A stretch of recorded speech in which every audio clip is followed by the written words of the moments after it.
diagnosis, identification of red flag signs, primary care management, which includes pharmacological, non-pharmacological, and appropriate explanation to the patient. Introduction. Irritable bowel syndrome is the most common cause of gut symptoms in the community. Pathogenesis of irritable bowel syndrome is still not fully understood. A claim to cure it once and for all is often exaggerated. By definition, it is a functional disorder of the whole GIT tract characterized by abdominal pain or distension with disturbed bowel function. So, prevalence of IBS, there are various studies which are done nationally and internationally. The studies based on population have estimated the IBS prevalence to be around to 10 to 20%. A recent meta-analysis of IBS epidemiology studies has reported a prevalence of approximately 11.2%. And according to a study, IBS prevalence of 14% has been found in Pakistan. Majority of these patients, that is 70 to 80%, are managed by family physicians. The prevalence in population survey of IBS is twice as great in women as in men, and this gender difference is predominant, shows the same comparison in developed and developing countries both. When we talk about the causes of IBS pathogenesis, there is no single factor pointers towards an integrated model. So there are various factors which may lead to symptoms of IBS. Number one, motility disorders, sensitivity of the gut to unpleasant stimuli and lower pain threshold than control, which may leads to abnormal peristaltic activity leading to symptoms of IBS. Visceral causes, it is thought that viscera are more sensitive in IBS patients as compared to normal patients, which may lead to exaggerated peristaltic activities and symptoms of IBS. The enteric nervous system, the higher centers in the CNS have can influence the sensation arising in the gut. So it contains almost as many gut contains almost as many neurotransmitters as the brain itself. 5-HT3 and 5-HT4 transmitters change in peristaltic activity response, colonic motility, and fluid restriction, which may lead to IBS symptoms. Brain gut interaction. Increasing evidence suggests that information may be processed differently by patients with IBS compared with normal people. IBS patient thalamic activity is different from the non-IBS individuals. The threat of unpleasant stimuli results in enhanced frontal lobe activity, leading to symptoms of IBS. There is one pathology which says that one third of the patients with IBS appear to have suffered some kind of acute GI infective episode in the month before. Sexual and physical abuse. IBS patients are more likely to have an experienced abuse history in the past. IBS and psychopathology. Newly presenting IBS patient, you need to explore the history of symptoms of anxiety, depression, or other psychiatric dysfunction, as well as acute or ongoing social or domestic difficulties in their life in order to diagnose with IBS. So these are all factors which may lead to symptoms of IBS.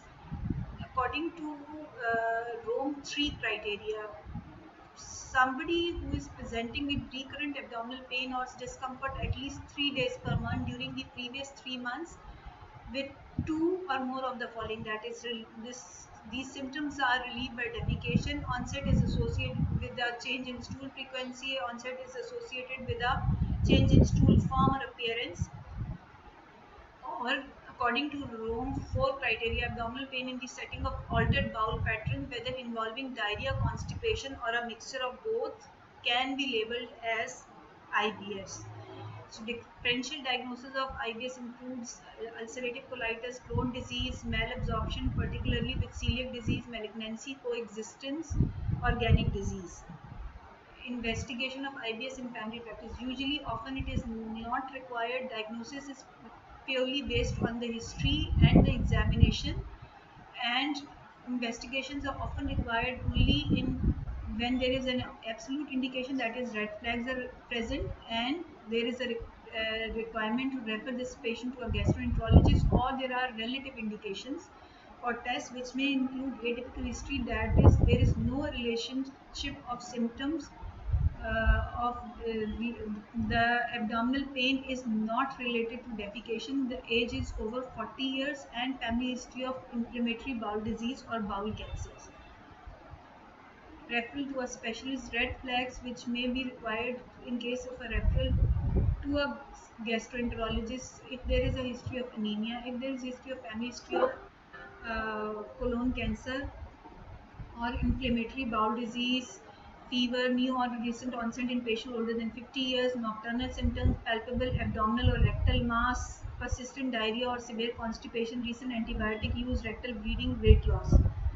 Investigation of IBS includes CBC, ESR, thyroid profile in order to include thyroid disorder, red cell folate, to stool analysis, occult blood, lactose intolerance, blood tests in selected cases, and celiac disease antibodies, referral for sigmoidoscopy or colonoscopy. Either of these tests may be required if we are suspecting secondary pathology apart from other these through these investigation we need to exclude secondary causes of IBS symptom before labeling patient with IBS. Management of IBS includes caring doctor-patient relationship, explaining the diagnosis followed by reassurance, avoiding aggravating factors including certain drugs, dietary treatment, drugs for specific symptoms, psychological and behavioral therapies. Psychological behavioral therapy includes cognitive behavioral therapy, relaxation technique, psychotherapy, or hypnosis therapy in patients whom we think that underlying depression or anxiety may be a cause leading to IBS symptoms. Now, considering drug, focus on most troublesome symptom first. If patient is suspecting or have predominance of diarrhea, loperamide, imodium may be required as a treatment or as a prophylaxis. Constipation, apart from dietary modification, fiber, osmotic, laxative or lactulose may be advised. For abdominal pain, antispasmodic, anticholinergic or antidepressant may be helpful in relieving symptoms, and tegaserod for short-term treatment of women. Depression and anxiety, antidepressant and anxiolytic may be helpful. Antibiotic rifaximin 550 milligram, which comes by the name of Xifaxan, is an antibiotic that is FDA approved for the treatment of diarrhea, predominant irritable bowel syndrome. And according to one pathology, gut flora of the IBS system is overloaded with predominance of flora, which may be cleared by using rifaximin 550 milligram for 2 weeks and may help in relieving IBS symptoms. Prognosis of IBS has no organic cause and no mortality, chronic yet often remitting condition where patient education and symptom-based treatment will be helpful in managing these patients in long term. Conclusion: a great majority of IBS patients can be managed well by family physician with empathy and common sense. Awareness of red flag for referral to a gastroenterologist is a must. These are my references. I am also grateful to Dr. Riaz Qureshi for making a baseline presentation which I use to make my presentation. Now there are 3 cases which I would like to discuss to further clarify the concept. Mr. Ali, a 30-year-old university student, has had generalized abdominal discomfort 12 weeks with 3 to 4 loose stools per day. Off and on, his discomfort is relieved by passing stool. Symptoms get worse just before the examination days. So the most likely diagnosis, what is the most likely diagnosis?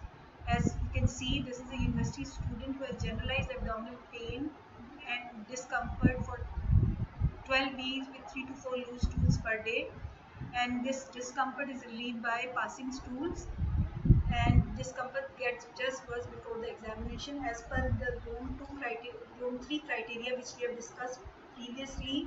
This fits into the irritable bowel syndrome, so the most likely diagnosis is irritable bowel syndrome. Kareem asks 40-year-old executive present with a history of 3 to 4 loose stools per day for 3 weeks. His father died of carcinoma colon at the age of 50. His appetite is okay and he has not lost any weight. There are no other symptoms and abdominal examination is normal. Should this patient be strongly reassured without any investigation? So if you see this patient, he is a 40-year-old with a history of 3 to 4 loose stool which is there only for 3 weeks. So this is a recent onset change in bowel pattern. He is 40 years plus. There is a strong history of CA colon in the family.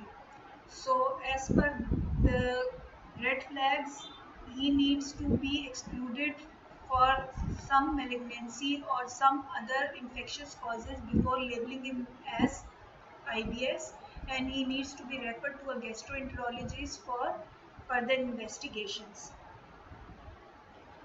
Jamal, a 30-year-old bank clerk, is having abdominal bloating with 3 to 4 loose stools per day for 4 days.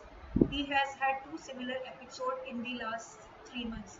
So, what other question would you like to ask in this patient to come to a diagnosis? As you can see from this case, this is a bank clerk who is having these abdominal bloating symptoms, 3 to 4 loose stools per day, which is there for the last 3 months. So, we need to ask about the consistency of loose stools, the presence of mucus or blood, is there a history of fever, is there a history of how's the appetite, is the diarrhea associated with certain kind of drugs, is there an association with certain kind of food which exaggerate these symptoms.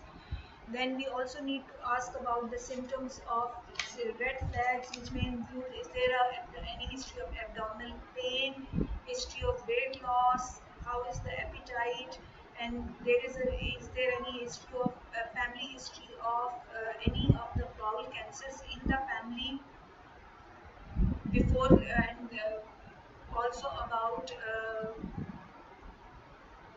nausea, vomiting, or any other red flags before labeling him as a case of IBS. These were my cases. I hope this helped in generating some of the discussion and clarification of the concept. Thank you.